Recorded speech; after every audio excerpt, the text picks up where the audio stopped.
Okay, guys. Yeah, I don't know much. I know that. Thank Welcome. I know that Orania is that town. They even have their own monetary system. I don't know what the rules are. I don't want to sound ignorant, so I'll ask Alex. Is it that black people are not allowed to live there at all? What's the rule about that area? What's the rule? That's the first thing we'll deal with. Alex, do you know?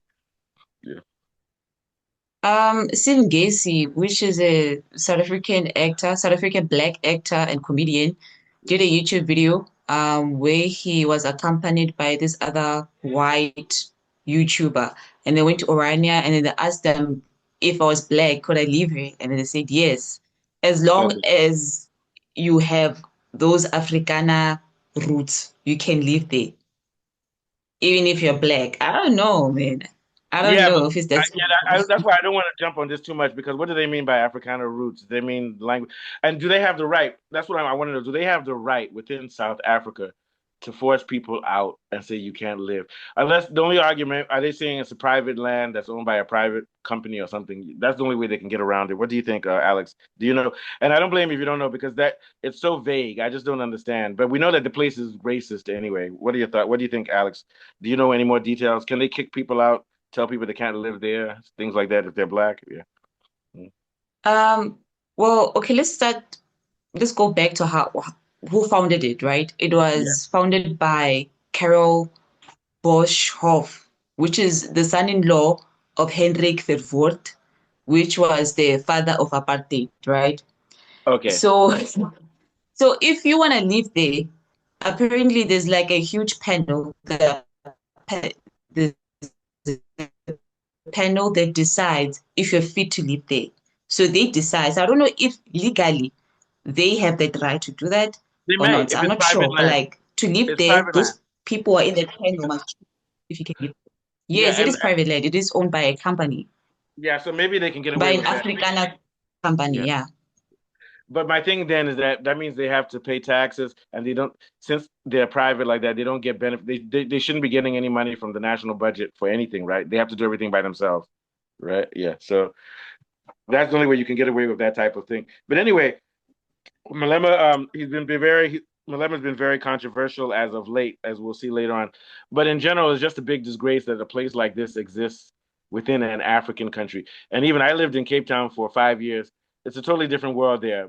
Whites have a lot of power there, and a lot of things happen which shouldn't be happening. Like they have a lot of foreign people from Bulgaria and other countries who don't even have their visas and they're there illegally and they can do whatever they want. So it's just another sign of that even though apartheid has ended in South Africa, it's still a very racially divisive country. And whether or not these guys have the legal right to kick people out or whether or not Malema has the right to say it should be destroyed, I'm not going to take any stance on it because the South African Constitution, I guess it has to be respected. And I don't see any reason why that area should be destroyed if it's private land, but it's still a big disgrace. What do you think, Afolabi? Yeah. Well, I don't support the fact that it should be destroyed, but I feel they should have some kind of ideological balance. From the little I was able to research on, it appears that the people that live there, they perpetuate apartheid era ideologies, which is not Yeah, very healthy. And they yeah, seem to favor an Afrikaner only occupancy, which is not very yeah, healthy. And this is against inclusivity and unity. So, and you would expect someone like Malema, who is a very acidic personality, to kick against this. But basically, telling them to be outrightly obliterated, I don't think is the way to go. Rather, yeah, what he should be saying is that they should be more liberal with their stance, not yeah, to be yeah. So that's my destroyed. thought. But you also have to look at Malema, and I learned this from Alex last week. He walked away from the government of national unity, which is a big problem, and this is why he's now being assaulted, which we'll talk about later. He walked away from that. He had scandals with the banking scandal. He's undermined his own movement. He chased Ndlozi out. He, what's his name has left. Who's the other guy? His friend Shivambu left.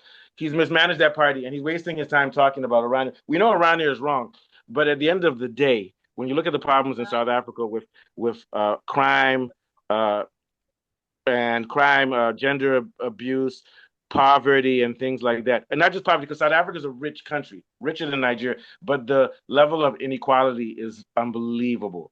When you look at all of those problems, you would think that he would be putting his energy to solving them, but he's not. He's been dismantling his party through his personality, which is sort of like a cult leader, Yeah, where very it's either true. what I say, Very, it's very like true. Animal Farm. I'm the leader of this, what I say. So, and he's now being ridiculed. So I think he needs to focus on how he can get back on track with EFF and make them effective in changing the South African constitution or changing things in South Africa so that the level of crime and everything goes down, which is basically due to inequality. There are countries which are poorer than South Africa. Like, let's say you go to a small country like Gambia, but they don't have the crime because there's not that inequality. You don't see people driving Mercedes Benz and making 200,000 rand a month, and then everybody's on the is evenly sort of poor, but the society is still contained. But there are big problems there, and the EFF is supposed to be addressing them by looking towards pushing for not just taking land from whites, but nationalizing all of the land in South Africa so that no matter who, whether you're white, black, color in South Africa, the mineral resources of that country should be used for schools, for safety, for healthcare, for mental health care, for roads, to make sure that the country looks for everyone, not just for some people, because I live there. For some people, it looks like Europe, but for some other people, it looks like the worst of the third world. So that's my thoughts on that whole scheme. And this Orania thing is a distraction when there's bigger issues that he needs to. I think he needs to be focused right now on getting EFF back on track. What are your thoughts? Your personal thoughts, Alex? Yeah. Um, well, my thoughts on Orania. Yeah, yeah, I yeah, feel like the idea of an exclusively white Afrikaner town being constitutional is questionable yeah. It's when questionable. it systematically excludes Black South Africans. I think it's Yeah, less about culture and more about preserving racial exclusivity, yeah, you and know? they will say it's their culture, but yeah. Maybe they won't allow Yeah. British people. They won't allow British South Africans there. White South Africans. I don't know. I'm just joking. Yeah, And I feel like Orania residents literally live in privilege while surrounding areas suffer from yeah, underdevelopment and poverty, often rooted in land dispossession caused by apartheid, yeah. you know? And So that's a big problem. And you have a point now. it is a big problem. Yeah, so you have a point because we know that it's probably private land. So if I own like a private land, which is the size of a town, I can say, "Oh, you black people are allowed because it's my private land." Maybe I can say that. I don't even know if that's constitutional. But you have a point of the land, all of that land, and you have that same problem in your area. Are you in Limpopo? Limpopo is the province, or what's the province in Mpumalanga, or Yeah, it's the province. I mean, yeah, I'm but in there are a lot of white Pumalanga. people. There are a lot of white people who in those areas who have farmland, and then whether blacks or They people have of color huge sizes of are farms. crowded in. And this is what Malema's he probably is thinking about that with Orania too. So you have a point there because what's happening is that blacks and colored people are crowded in small spaces. And you have tons and tons of land that whites own, which sometimes they don't even need.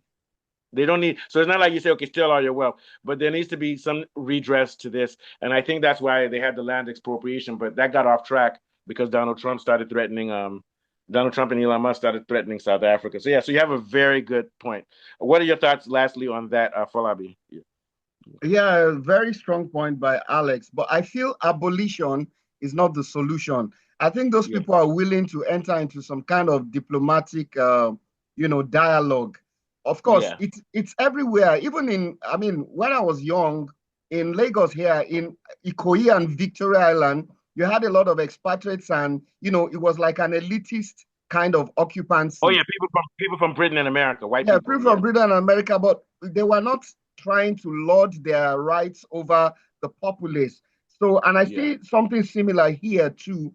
I think that there can be a middle ground. It can be diplomatically resolved. Abolition is a strong way to go. I feel they can Yeah. resolve it. I feel And really feel they can yeah, resolve it. And I think what I believe. Malema sometimes goes beyond his boundaries. He's an opposition leader, but I feel Yeah. sometimes he goes beyond his port of call. I may be Yeah. wrong though. Yeah, I'm going to disagree with you slightly. I think we need Malema. He's the only person. Like, for example, he's the only person I see in South Africa right now that's saying that there shouldn't even be borders in Africa. Like, there shouldn't be such a thing as foreigners or black in the country. Also, other countries like Nigeria shouldn't have that. Do away with borders and Pan-Africanism. And he stands up for black rights all over the world in every country. And South Africa has a xenophobia problem, but out of all the politicians, he's the only one. I don't know what he believes in personally, but publicly he speaks out in unification with Zimbabwe, Nigeria, Mozambique. and he stands up for these countries. So he's a good person, but I think he needs to focus and become more strategic. Yeah. And I'm not He even needs to complaining about become their more financial. strategic. He needs to Yeah, become yeah. more strategic. For example, walking away from the GNU because he said that the guys are clowns. Whether you believe that or not, just join anyway, because he's letting Jacob Zuma embarrass him politically, because Jacob Zuma's taking all his guys and everything. He's being outplayed by Zuma, so he might want to think about that. So let's switch to